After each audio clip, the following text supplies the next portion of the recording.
Okay, so hopefully you can see my title slide here, Hawking's Black Holes and the Edge of Physics.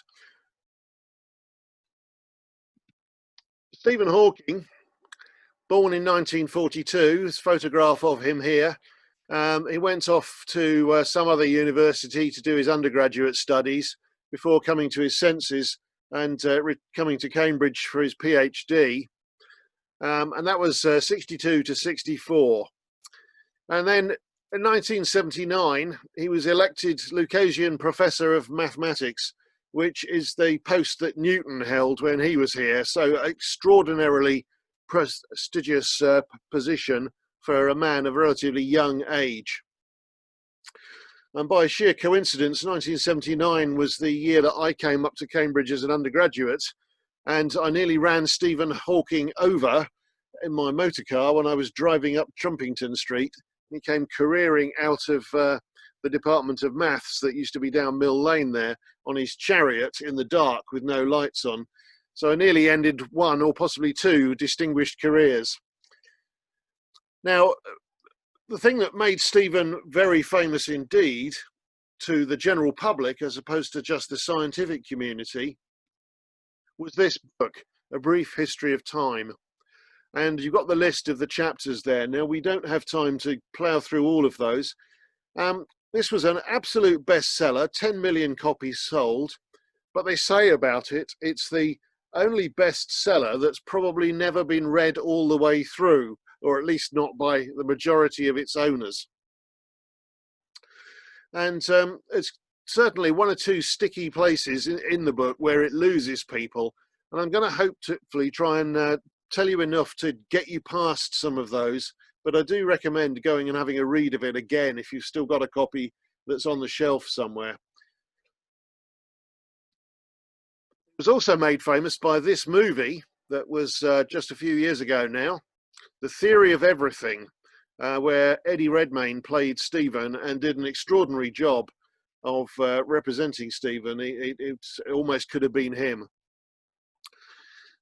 But there's a problem, because the title, The Theory of Everything, is what the media love to say about Stephen is that he was trying to produce this theory of everything, or even that he did produce it. But of course, he didn't, and it wasn't. And it might, though, have been the first step beyond Einstein on the road towards a theory of everything. And the rest of us are still groping towards that now. So to understand it, we have to go back to the basics. And that starts at Woolsthorpe Manor underneath an apple tree with the universal law of gravitation. You all know this story. Isaac Newton sat contemplating the universe, sees an apple fall, and realizes that the force that made the apple move is the same force that keeps the planets in their orbits and the moon orbiting around the Earth. And most school children would understand a bit about gravity. They would understand that if you jump, gravity pulls you back down. But if you ask what would happen if the Earth was twice as massive, the answer might not be quite what you would expect. And I leave the answer to that for you to muse upon. But I'm also going to pose a more difficult question. What if the Earth was squeezed to half its size? If we kept the mass the same, but squeezed the Earth into half the volume, what would that do to the height that you could jump on the surface? And really, it all relates to the topic of escape velocity. With a large enough cannon, you can fire a shell into space. You need to send the cannonball up at 17,500 miles an hour or more. If you manage 25,000 miles an hour, it'll never come back. And that's illustrated in this diagram. We've built our giant cannon here at the North Pole.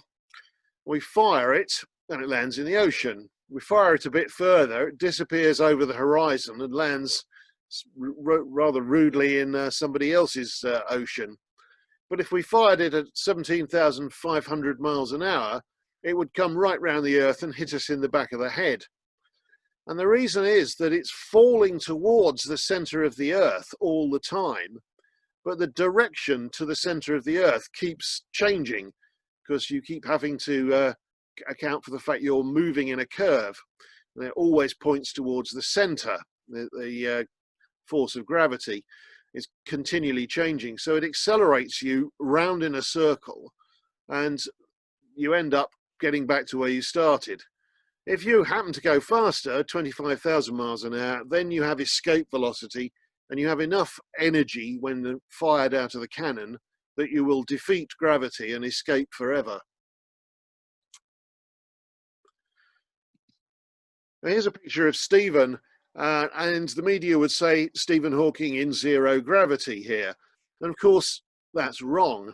He's not in zero gravity. He's flying in an aeroplane through the Earth's atmosphere. It just so happens that the plane is following a trajectory designed to match the path of a free-falling object, so that the plane and the contents of the occupants are all free-falling and there's no net acceleration caused by gravity between the two of them. And so it simulates the effect that gravity has gone away. But of course, it hasn't. And gravity never goes away, and gravity never goes to zero on the International Space Station. Those are all myths that we have to put behind us in trying to understand these things. The gravity is always there. The question is, are you falling under gravity at the same rate, unimpeded by anything else? And if so, then you won't be able to tell that there is any gravity at all. That's very fundamental. Another fundamental thing is the speed of light. We've talked a lot about this in the earlier talk, where we're talking about how we measure distances in terms of light years. And we even mentioned the idea that maybe the speed of light is not, I'll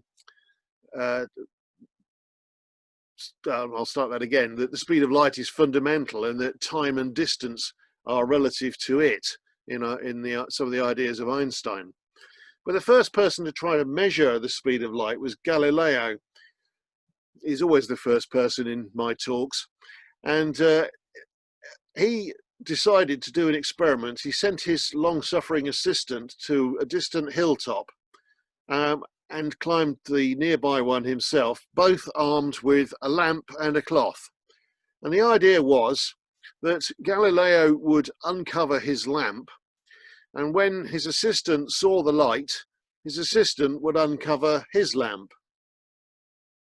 Then when Galileo saw the assistant's lamp light up, he would cover his back up again.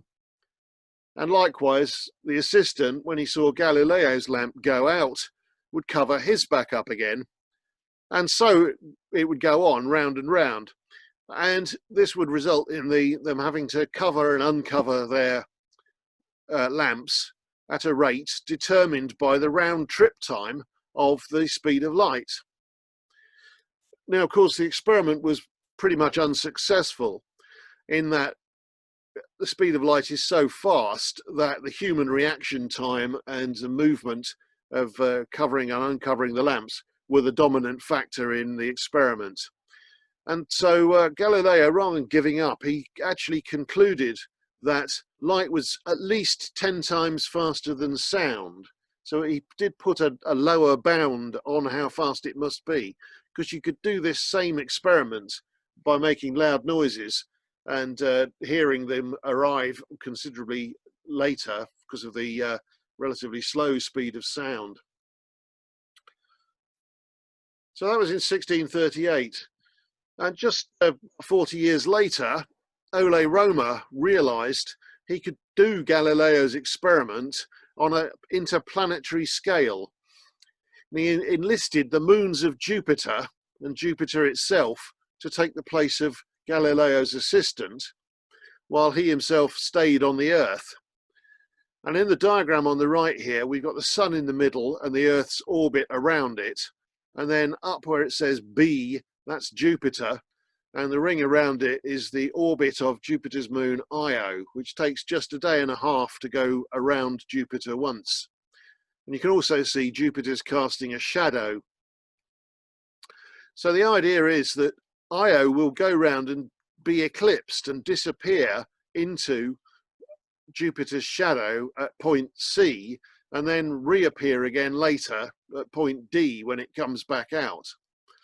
And if you observe this as you're sitting on the Earth at one of the other lettered points that are marked there, G or F perhaps, you can time exactly according to your clock when that happens and compare the timings that you get when you're at G with the timings that you get when you're at F.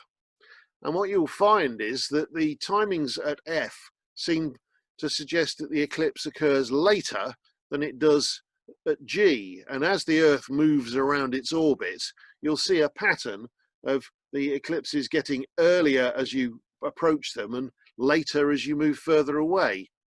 And from that, you can work out how long the light is taking to cross the distance between G and F from the difference in the observed times of the eclipses.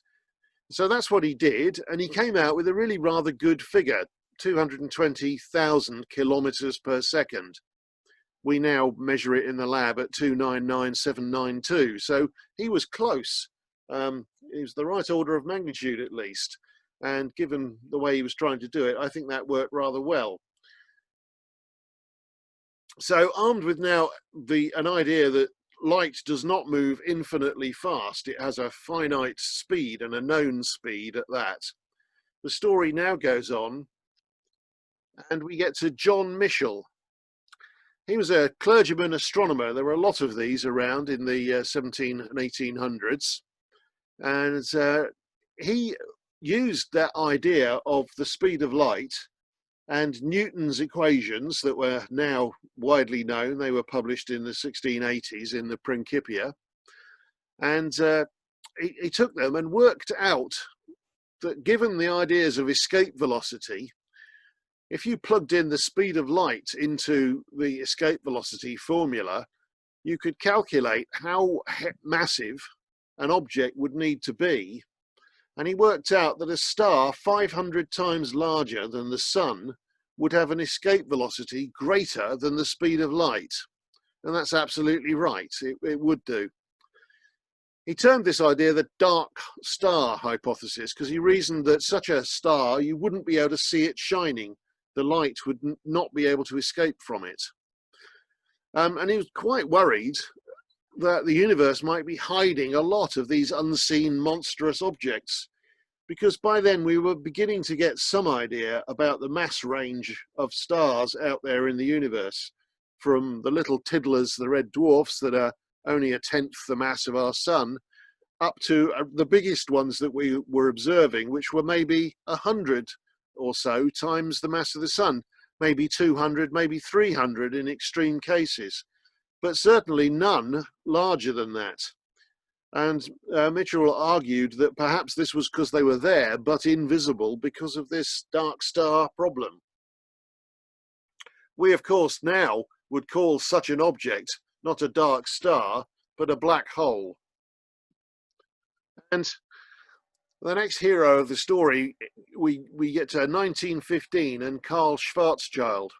And I'm skipping Einstein because he's the real hero of the piece, but Schwarzschild used Einstein's general relativity, Einstein's explanation of gravity being caused by the curvature of space, and worked out the same sort of calculation that Michell had done. He worked out if you put enough mass into a small space, then you would get gravity so strong that the escape velocity would exceed the speed of light. And he came out with his formula there, Schwarzschild's radius, which is very simple. It says that the radius of a black hole is 2 times g, the strength of gravity from Newton's ideas, times the mass of the object, divided by the square of the speed of light. That square of the speed of light turns up all over everything. And this Schwarzschild radius, he says, marks a boundary in space-time. It's called the event horizon, and nothing, no matter no light or no information can cross from inside to outside. Things can fall in, but they can never come out. And you can never see what's happening on the inside. If you crossed inwards, you might find out what's happening inside, but you can't come back out and tell anybody. But I wouldn't recommend it, because people often ask what would happen if you fell into a black hole.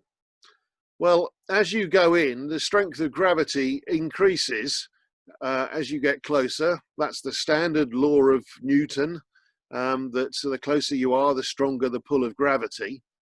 But it means that the pull of gravity on this astronaut's feet that are nearer the object is stronger than the pull of gravity on his head. And the difference can become so great that it would exceed the strength of your bones and tear you apart in a process that we technically call spaghettification. In fact, this occurs not just with black holes, but with comets that approach giant planets. They get spaghettified. And indeed, that's probably the origin of the rings of Saturn, that some large object came too close to it, and this tidal effect of the gravity on one edge of the object being stronger than the other tore it apart. But this definitely happens if you try to fall into a black hole. You wouldn't stand a chance.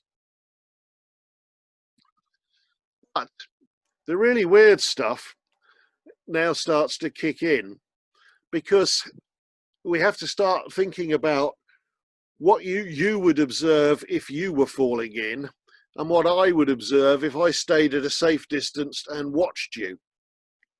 And the first thing to note is that trying to get out of a black hole, or indeed away from any heavy object, you're trying to climb out of a gravity well. It costs energy as you move up and out of a gravity well, away from an object. And indeed, even light suffers from this, so that as the light is climbing away from the black hole, it loses energy and it gets shifted to redder and redder wavelengths, the more intense the gravity field is. And so as you started to fall in towards the black hole, I would gradually, staying outside, I would see you get redder and redder and redder, and indeed fainter and fainter, because the light would be less energetic all of the time as you went further and further deeper into the gravity field.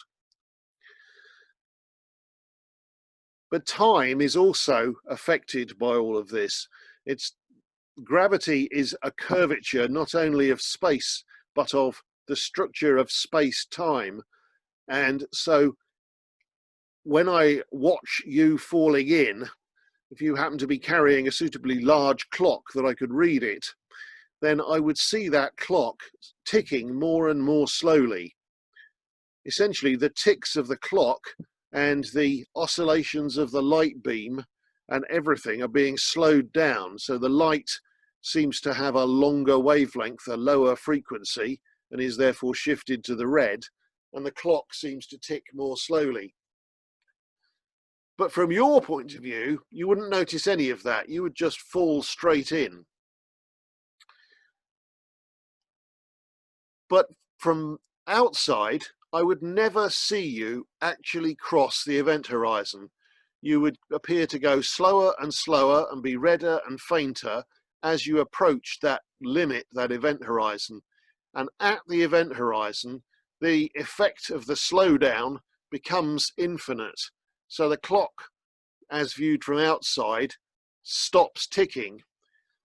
And I would have to wait the entire age of the universe for the next tick into the future, an infinitely long time into the future, for the next photon to arrive out from there. And it would be a very faint, very red photon carrying away the very last bit of energy to escape. Sounds particularly weird, so perhaps we should first just have a sanity check and see if such things are real physical parts of our universe.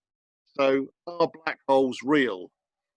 Well, we believe that they're created supernovae. When a very large star more than 10 times the mass of the sun, explodes as a supernova. The central core gets crushed down and it can make a super dense ball of matter right in the center. The typical outcome is it produces a thing called a neutron star, a ball of neutrons, rather like a giant atomic nucleus, with all the electrons and the protons have been rammed together to form neutrons. And the density is just obscene. It's a billion kilograms per cubic meter. So a sugar cube would weigh 1 trillion tons. And we do see such things out there in the universe, these collapsed stars. And in particular, the Crab Nebula that I showed you the photograph of just now contains what's called the Crab Pulsar, which is a rotating neutron star that's giving off radio waves. And here's a picture of it. And the sound you're hearing is the pulses of radio waves that are emanating from it, sweeping across the Earth. As the thing spins around, it flashes like a lighthouse. You can see that in the animation. You can see the swirling, and you can see that flashing bright spot there, which is sending a beam of radio energy and visible light and X-rays and everything else our way. And it's what's being picked up by the radio telescope and turned into these clicks for you. But above about 3 solar masses of core, so for stars that are perhaps 15 solar masses originally, they're not able to form neutron stars. The force that stops the neutrons being crushed together anymore, it's called neutron degeneracy pressure, is overwhelmed by gravity, and no known force can prevent the collapse continuing. And matter is crushed right down and forms a singularity, we think, maybe. Some of our theories don't work very well at singularities, but it forms a black hole with an event horizon and whatever is going on inside it. And we think that we've detected that. This is Cygnus X1, where there is a blue supergiant star orbiting a black hole. And in 1975, Stephen Hawking and Kip Thorne, another black hole scientist, had a bet about this, which Hawking eventually was forced to concede on, to sign off that Cygnus X1 was evidence of a black hole. Now, you might be surprised that Stephen was betting against the existence of black holes, but he said it was an insurance policy. Now, this object was discovered in 1964 as an X-ray source, and it gives off the X-rays from a very compact region that's only 300 kilometers across and contains 14.8 solar masses. We know that because the two are orbiting round each other, and wherever you have two orbiting objects, you can use Kepler's laws and Newton's gravitational formula to get at the masses of them from their orbits. It's fairly straightforward. And such an object with nearly 15 solar masses compressed into such a small space complies with Schwarzschild's formula and can only be a black hole. We also find them in the middle of galaxies. This was talked about by Clive last week. And we think there's a black hole at the center of our galaxy, right in the middle there. If you zoom right in, you find a bright cluster of hot stars and a lot of hot gas right in the middle, marked Sagittarius A star there. But we can zoom in further even than that, and then zoom in a fourth time and see what looks like the disk of hot gas orbiting around where the very center of our galaxy contains this black hole. I think the best evidence is this animation where we have stars orbiting around the black hole, and again from the orbits we're able to work out the mass. I had my students do this just the other day, and from the orbit of the stars and the period, you can work out that there's 4 million solar masses at point X, the red cross there, where there is no visible object. And really the only way for that to happen is for it to be a black hole. Black holes are very messy eaters. They give off these amazing radio and matter jets coming away from their north and south magnetic poles. Because they're spinning, they generate enormous magnetic fields, and the accretion disk shown there of matter is sweeping round in a spiral trying to fall into the black hole. But some of the charged particles, because this disk is at nearly 1,000,000 degrees, it gets so hot through friction, all the atoms are ripped apart, and the individual charged particles in a magnetic field get deflected and twisted and shot up along the beams, along the magnetic axes, and propelled outwards at nearly the speed of light. But I'm just going to say, all of this beam is coming from outside the black hole. It's the matter falling in that fails to make it and gets deflected and shot out again at right angles before it's crossed into the black hole. Now we see evidence for this having happened in our own galaxy, because we see the Fermi Bubbles, these regions of super hot gas that are giving off gamma rays and X-rays above and below the galactic plane of the Milky Way here, which is laid out horizontally for you.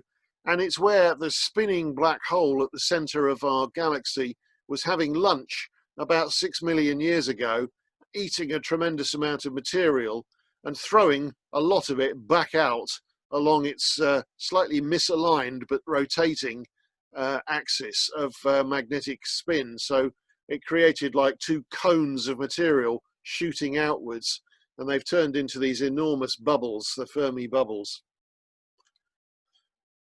Now, we also have evidence that these strange objects that were discovered in the 1950s that are very, very bright, very distant, but nevertheless tiny point-like objects called quasars, quasi-stellar objects.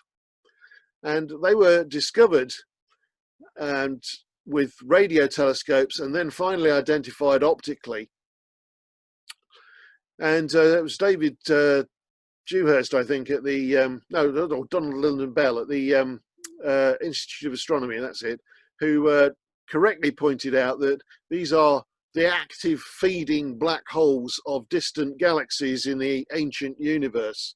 So when the galaxies were in their growth phase, they were feeding voraciously, and the black holes in the center were growing voraciously in tandem and feeding on the material of the nascent galaxy. And it creates these immensely powerful light shows that we see. And the one shown here is 9 billion light years away. Okay, and the light has traveled for 2/3 the age of the universe to get to us. So the universe was only 1/3 its age.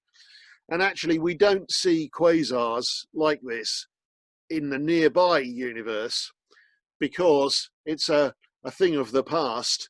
The active feeding phase of the galaxies has pretty much come to an end, except for the occasional burst that happens like in our Milky Way 6 million years ago. And so there aren't really any current quasars, so we have to look a long way back in time to see them. And that's where you really start to realize you have to start thinking about when you are looking as well as where you are looking. And the further away you're looking, the further back in time the events that you're looking at happened, and they can be quite different in the past to the way they are now. So these are the supermassive black holes feeding in the center of galaxies. The other way we've detected black holes is by the merger of pairs of them. Sometimes you get a pair of them orbiting around each other under gravity, and they tend to spiral inwards. They lose energy by emitting gravity waves. The disturbance of space and time caused by the immense gravity of these objects is enough to create these significant amount of gravity waves that carries energy away from the system. And so they gradually lose energy and spiral in, and eventually they'll merge together. This is just a simulation of two black holes, not a real image, I must say. And it's simulating also the effect of the distortion on the background stars of the gravity of these two objects. And once they merge together, that distortion pretty much comes to an end and things settle down. So it's just repeating. And we've detected this. We've used the LIGO, the Laser Interferometer Gravity Wave Observatory. Actually, there are two of them, one in Louisiana, in the south of the US, and the other one in the northwest at Hanford in Washington State. And the idea is that you have these observatory building in the middle there, and the two long white tunnels are evacuated light beam tunnels with a mirror at the far end. And they send a laser beam, split it in half, send half down each axis, and wait for the beam to come back, and then recombine it and see if the re-arrival time from the two arms varies at all. And it's an incredibly precise measurement.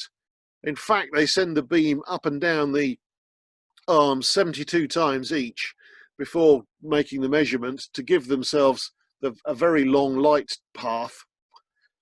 And we have two of these because you need to be able to prove that what you observed wasn't just a passing train or a micro earthquake. And so observations only really count if they're observed by both these detectors 3,000 miles apart. And that indeed is what they managed to do. And here is the image of it, the data from Hanford at the top in orange, Livingston in blue, and the two overlaid. I think you would agree that's a very good fit. And we can turn that wave that you see there into sound. So if you listen a moment, you might hear it. There it was. We'll repeat it. It starts off very low pitched and gets higher. There it is. So you feel a low hum, and then it goes up to a higher and higher pitch until they merge together. There we go. So that's the sound of a 20 solar mass black hole merging with a 30 solar mass black hole to create a 45 solar mass black hole. And if you think my maths is off, it's because E equals mc squared, and 5 solar masses of material was converted into energy and carried away by the gravity wave to make that sound, which we're now detecting many billions of years later from halfway across the universe. And if you still don't believe in black holes, well, we finally photographed one. And this is the galaxy on the left, Messier 87, a giant elliptical galaxy.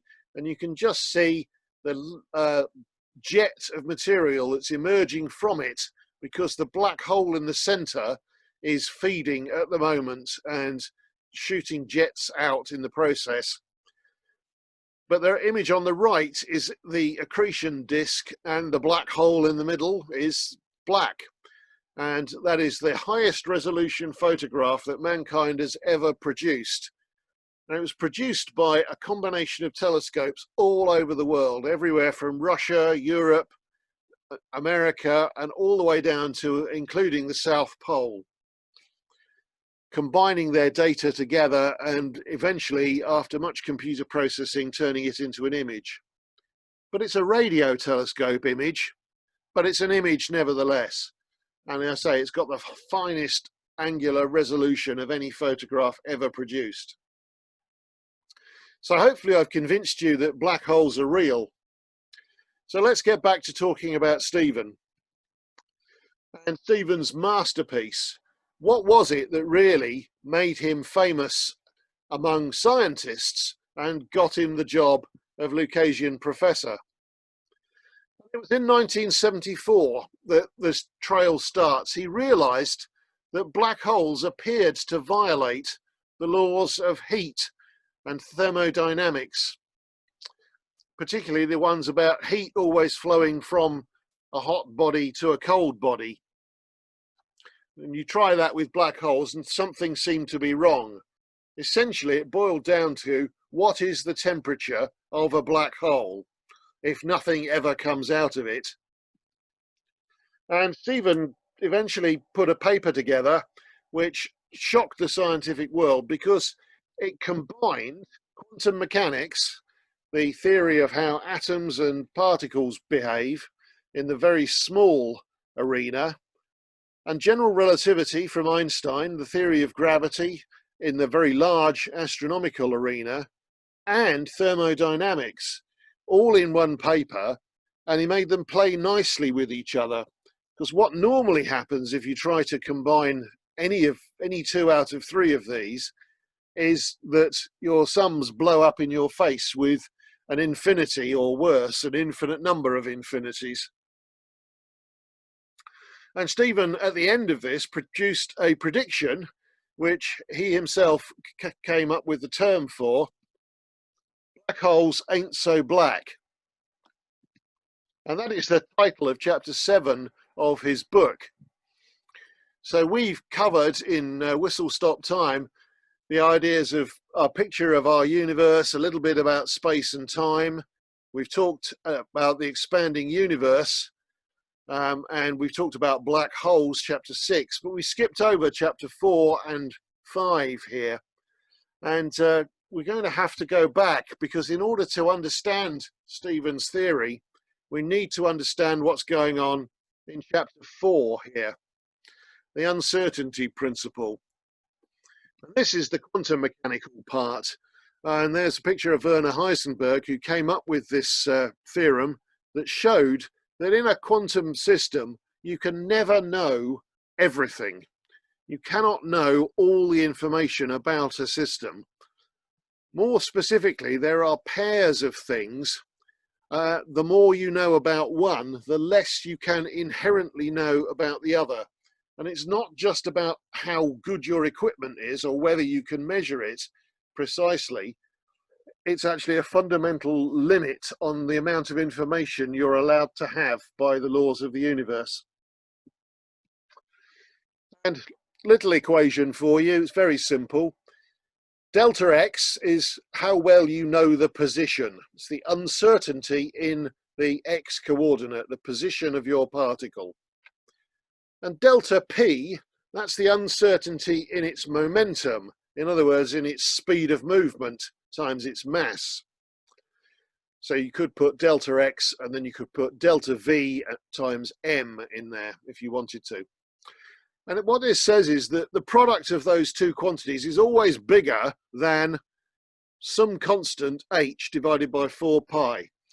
And h is Planck's constant, which is the fundamental constant of all of quantum mechanics, and is a very, very small number.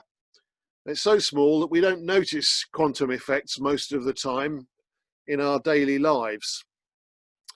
But nevertheless, this means that for a particle like an electron whizzing around, the better you pin down its position, the less you can inherently know about its speed.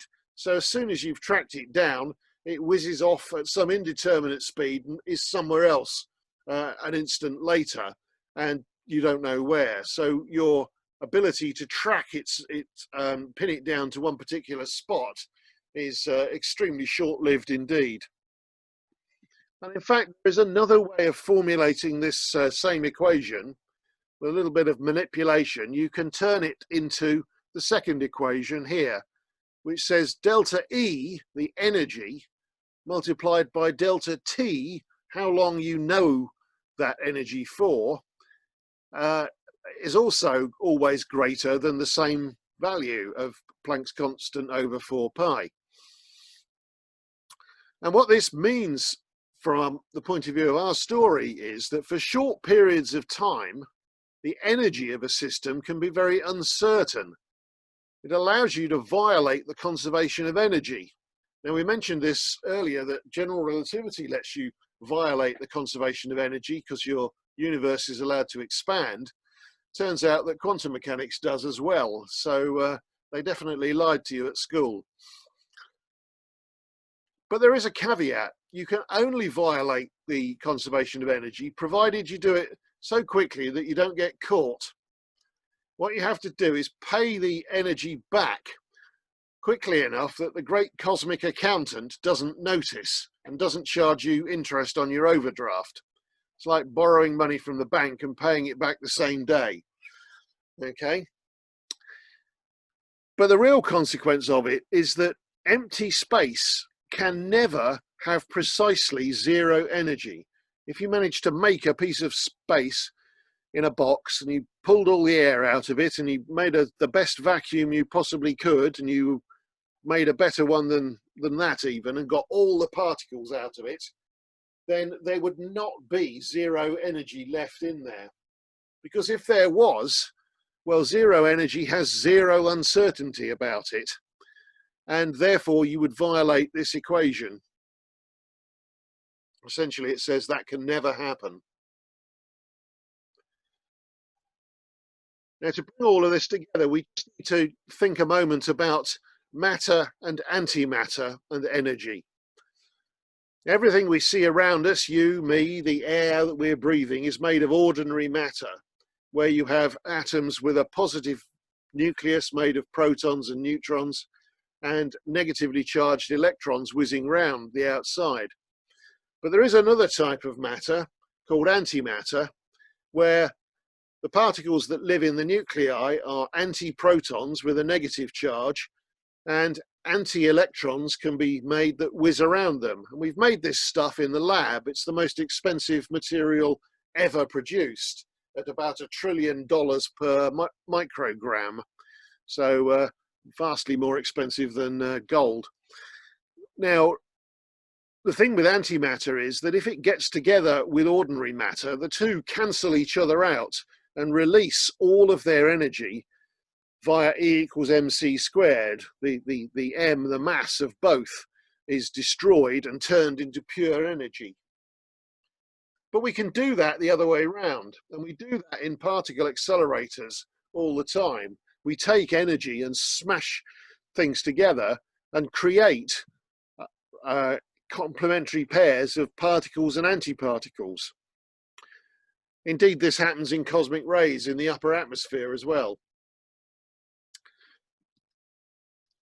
So what's really going on, and the reason that empty space has not got zero energy, is because all the time in empty space, particle pairs of particles and antiparticles are popping into existence. What they do is they borrow some energy from space-time, create themselves out of this apparent nothingness, whiz about for a very short period of time, and then annihilate again with each other, paying back the debt within that time limit set by the uncertainty principle. And so empty space seethes continuously with these ethereal virtual particle pairs. And if this sounds crazy, which I'm sure it does, you'll be surprised that we've measured it, because there is an experiment devised by Hendrik Casimir. He predicted the Casimir Effect from theory. What it says is that you hold two metal plates in a vacuum chamber together, then the vacuum outside the plates has more possible energy states than the constrained space between the two, and the result is that you can't create as many different varieties of particles in between the plates as you can outside, and so the plates are pushed together. And you can do this experiment in the lab and measure a force of about 1 atmosphere pressure on the plates. So it's a real physical effect that's much larger than you might have expected. I mean, 1 atmosphere is quite a lot. So you now know all the pieces. What Stephen did was put them together. He figured that near the edge of a black hole, a strange thing can happen.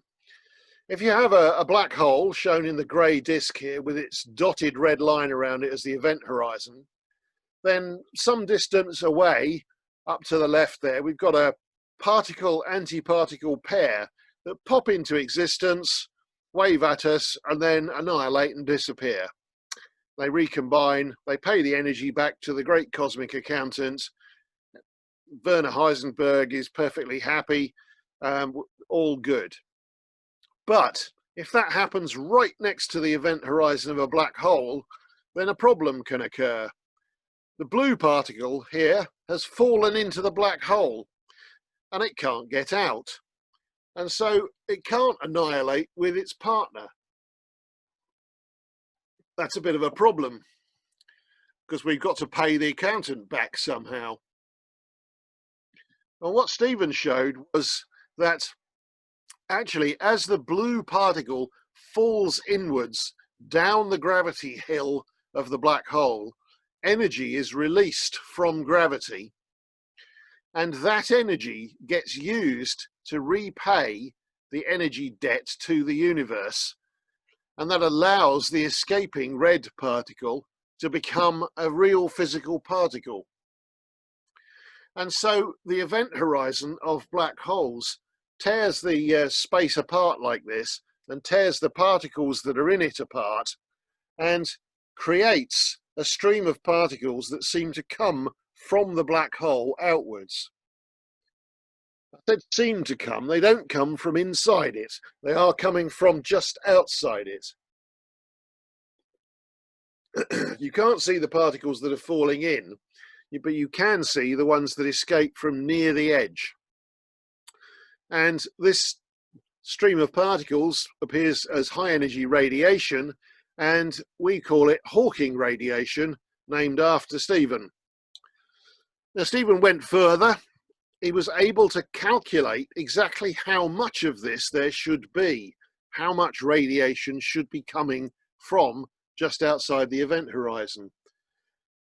And that escaping radiation means that black holes have a temperature. And that solved his thermodynamic problem of what is the temperature of a black hole. Now, he went further because there is an immediate realization, and that is that the energy to create all of this Hawking radiation has come from the black hole itself. So the black hole slowly loses energy and therefore loses mass. Energy and mass are the same thing, E equals mc squared. So eventually, these black holes will evaporate completely.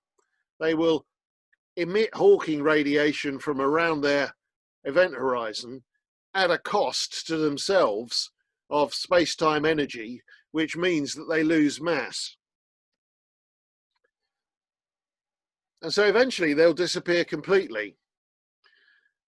Now, you might imagine that a big black hole with strong gravity would create a lot of Hawking radiation, and a little black hole would be much less. But it turns out it's the other way around. Large black holes have a relatively gentle slope at the event horizon. They're at the right of this graph, where things are changing on a fairly gentle slope. And so a particle created on that slope doesn't have to move, has to move a very long way along the slope to the left and climb up it to gain enough height to pay back the cosmic accountant the bill for the creation of its partner. As it climbs that energy hill, that's the release of energy as it's falling in. It's actually upside down, this graph. The result is that a large black hole, the particle has to move a long way in space in order to release enough energy.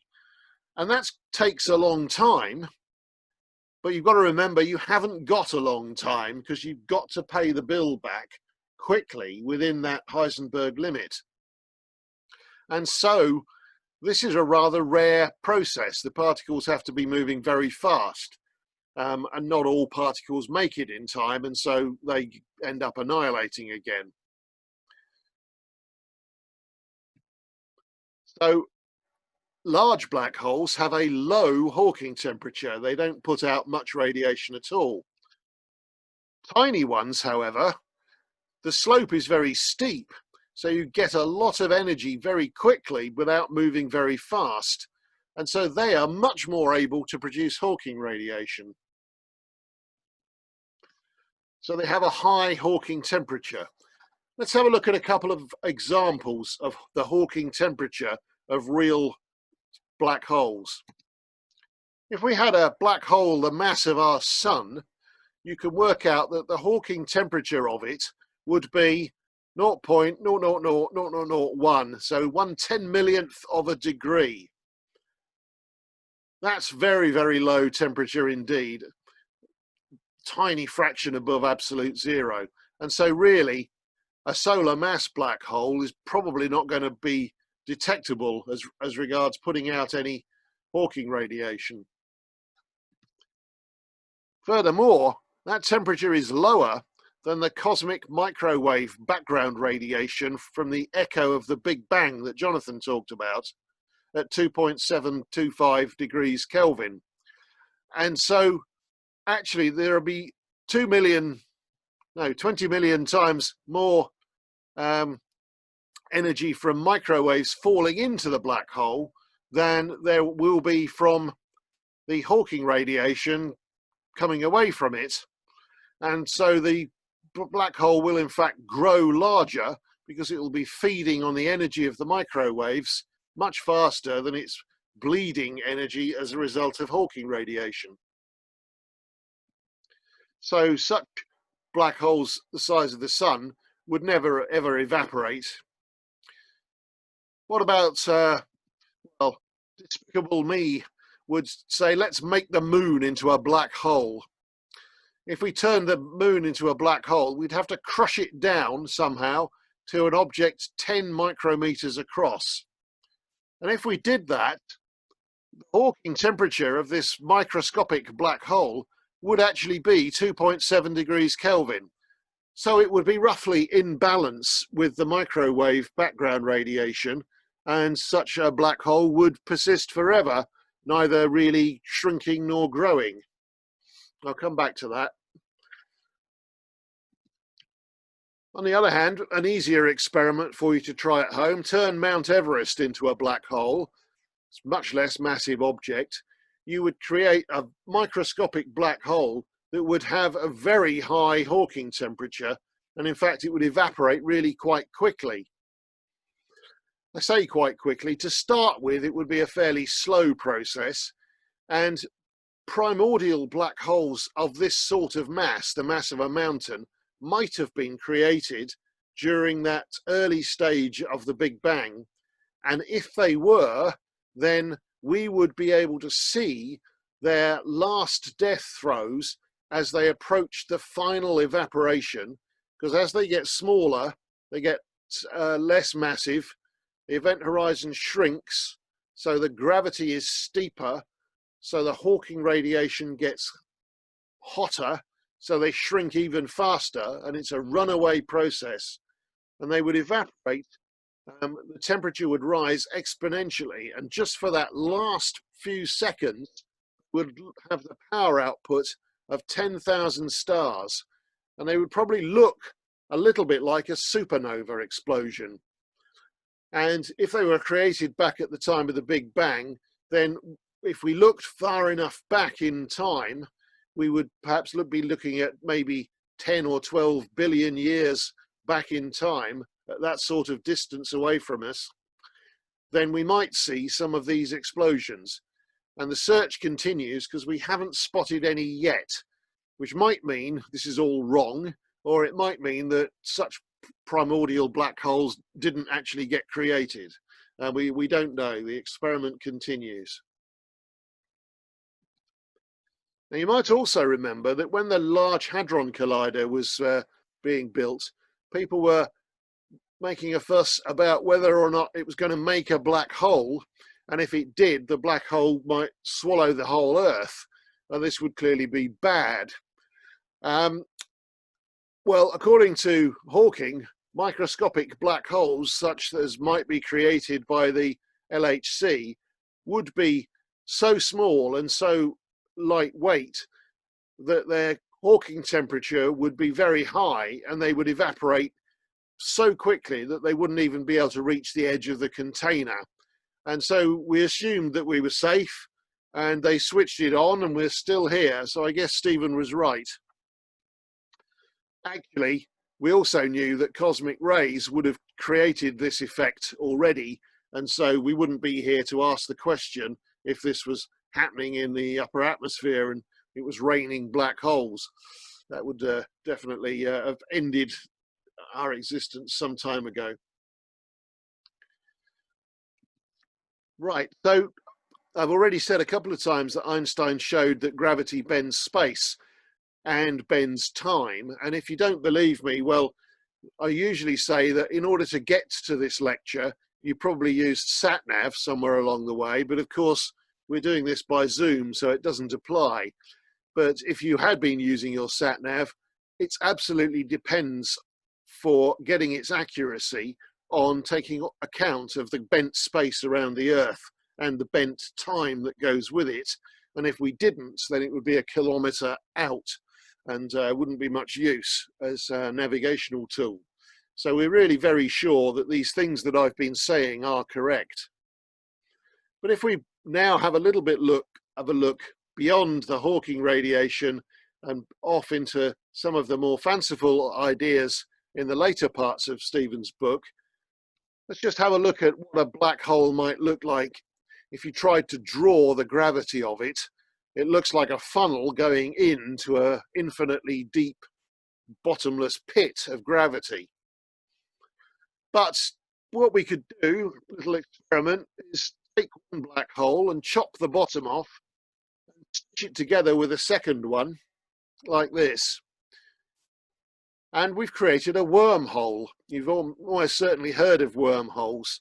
They're the two mouths of a pair of black holes linked and joined together, so that rather than a bottomless pit, you have a tunnel through which you could possibly travel. Might be very useful to have a tunnel through space, because it would save us having to do all of that tedious long-range commuting halfway around the universe.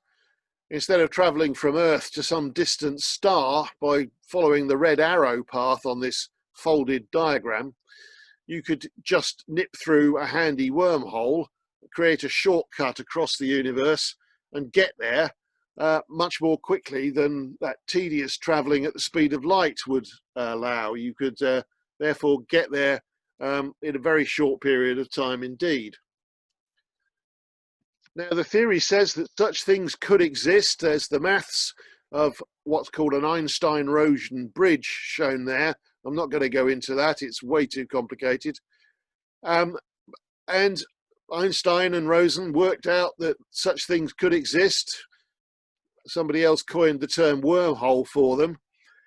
But on the left there, you see a wormhole shown in green, but it's got this red donut around it.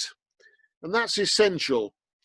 Einstein showed that you had to hold the throat of the wormhole open by putting this red donut of stuff around it. Unfortunately, the red donut needs to be made of material that has negative energy, because it's trying to curve space into that shape, not the funnel shape that you get if you have positive energy. Bearing in mind that negative energy means negative mass, because E equals mc squared. So if one's negative, so's the other. This means you need some stuff to build the torus that weighs less than nothing at all. And we don't know that that's impossible, but we've never seen any way by which anything can have negative mass. Even antimatter has positive mass. It has positive energy and positive mass. Otherwise, very simply, if you took matter and antimatter and one had positive mass and the other negative, you put them together, actually you'd be putting some negative energy with some positive energy and they would surely cancel out. And that's not what we see. We see a giant flash of energy, so we know it must be positive mass. Well, what would a wormhole look like? We saw a picture of a black hole taken with the World Telescope there.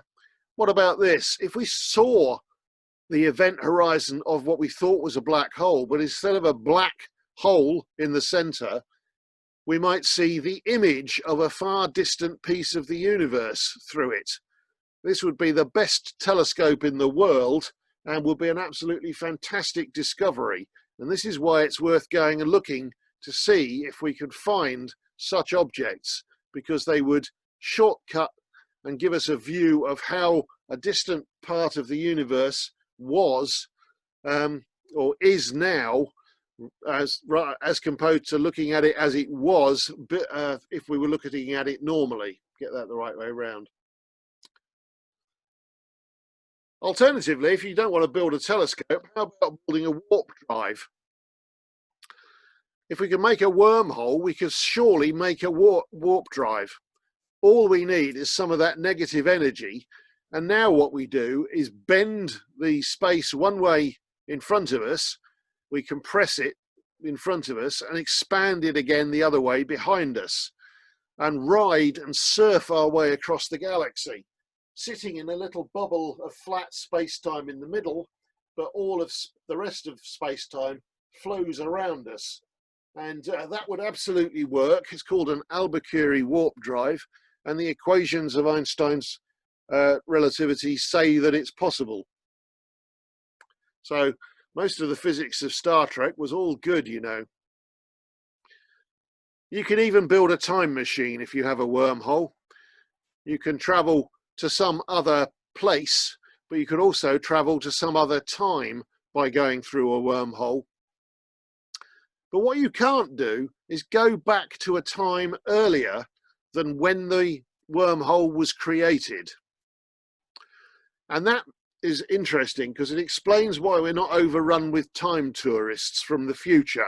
I'm sure they'd be very interested. Perhaps they'd avoid 2020, but some of the rest of the history, they might be coming back to have a good look.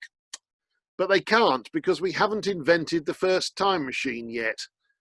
But you'll know when someone does, because suddenly there'll be time tourists all over the place, all coming back to have a look.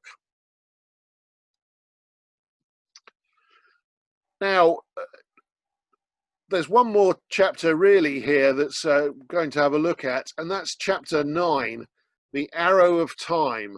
And this really relates to thermodynamics. The cup of coffee that I've got here was indeed hot at the beginning of the talk and has now gone cold, what's left of it. And that is because of thermodynamics and heat flowing from hot bodies to cold bodies. But it's also telling us that there is a difference between the future and the past. It's a very great curiosity, really. Almost all of our equations are completely symmetrical as regards time. They don't care whether you put time in as going one way or negative time going the other way into them. You can work out how things have arrived at the current state and predict the future equally well with them.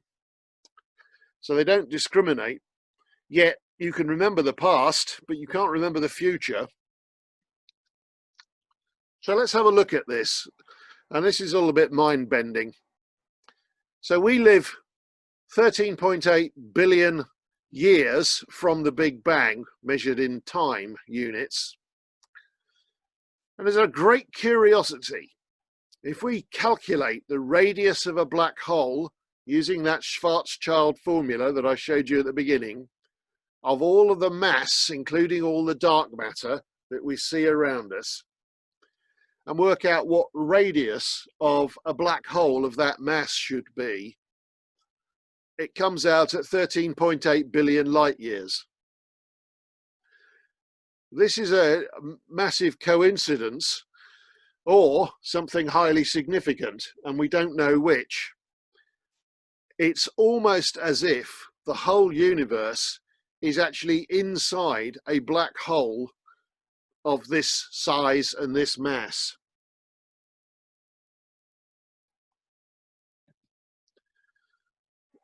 Now, if we have a think about what's going on inside the black hole, I've talked a lot about the fact we can't go in there, and if we do, we can't come out and tell anybody. but our theories can help penetrate it for us. What we think happens is that space-time gets so curled up on itself by the curvature imposed by the immense force of gravity that it gets so twisted that all the possible future paths for any particle, no matter which direction it tries to move once it's inside the black hole, they all converge to this central point, the point that we call the singularity. At that point, the curvature of space-time becomes infinite. And as a result, time essentially stops. There is no after, there is no future time, and there is no beyond. It's the end of physics. This really means that, again, the media love to talk about people falling through a black hole and coming out somewhere else. And if I'm right about this, then that won't happen. That, in fact, you will come to a sticky end at the singularity and all of physics will cease and your clock will stop ticking and there will be no after for you. So there is no sense in which you can travel through a black hole. You can travel through a wormhole, but you can't travel through a black hole. But wait a minute, what we said about the Big Bang was the Big Bang came from a singularity, which was an infinite curvature of space-time, and we said that time started at the Big Bang, and that there was no before the Big Bang because, well, it's where time starts. Likewise, there's no beyond it. You can't go through the Big Bang and out the other side. It is the beginning of physics. And in fact, if we have a little think about this, in the universe, we see all the possible paths that have led us to where we are now, all, no matter which direction we tried to travel in, we look outwards in every possible direction along every possible line of sight. We see the cosmic microwave background radiation, and behind that, the Big Bang itself is lurking. The universe was smaller and smaller and smaller in the past, and you can imagine that no matter what direction you were trying to head, eventually all those paths converge to that singularity from which everything came when the universe was zero size. Now, if you've been following along and your head isn't hurting too much, then you will notice that this is the complete reverse of what I said about the black hole. If we go back to the black hole, it says all the same things, but time is running the other way. Everything is going towards the future singularity. But for the Big Bang, the past all appears to have come from the singularity. And it is as if the world lines, the paths of all particles began at the Big Bang singularity, and then many of them, perhaps all of them, maybe, eventually, end up inside the singularities of black holes. And so for such a particle, time flows from the past, where there was one singularity, the Big Bang one, to one of many possible future singularities. If you swap the direction of time over, then black holes suddenly look like sources from which everything springs, and the Big Bang looks like a black hole, a sink into which everything falls if you switch your direction of time over.